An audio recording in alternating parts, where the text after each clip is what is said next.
এক নাম্বার ইবাদত আমাদের শবে বরাতের রাত্রিতে আমরা নফল নামাজ বেশি বেশি পড়ব। 2 নাম্বার কুরআনুল কারীমের তেলাওয়াত বেশি বেশি করব যারা পারি। 3 নাম্বার জিকির করব। 4 নাম্বার আল্লাহর কাছে ক্ষমা প্রার্থনা করব। কেন? যেহেতু আল্লাহ পাক এই রাত্রিতে ক্ষমার ঘোষণা দিয়েছেন, এজন্য আল্লাহর কাছে তো ক্ষমা চাইতে হবে।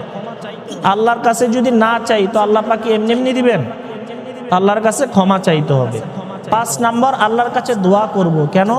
ওই যে হাদিসের মধ্যে নবী বলেছেন, আল্লাহ পাক ডেকে ডেকে বলেন, কার কি আছে চাও, কার ক্ষমার ঘোষণা, ক্ষমা চাওয়ার আছে আমার কাছে চাও, রিজিকের প্রয়োজন আমার কাছে চাও, কারো যদি বিপদগ্রস্ত কেউ থাকো আমার কাছে দোয়া করো, আমি দোয়া কবুল করবো। এই জন্য 5 নাম্বার আল্লাহর কাছে আমরা দোয়া করব বেশি বেশি।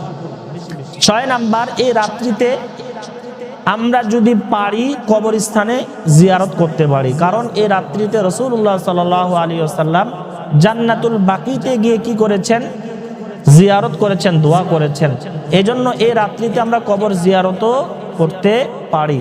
7 নাম্বার এই রাত্রিতে আমরা আরেকটি কাজ করতে পারি, সালাতুত তাসবিহ। একটি নামাজ আছে যারা আমরা পারি পড়ব, না পারলে আমরা নফল নামাজ বেশি বেশি পড়ব। এই হলো শবে বরাতের আমাদের আমল।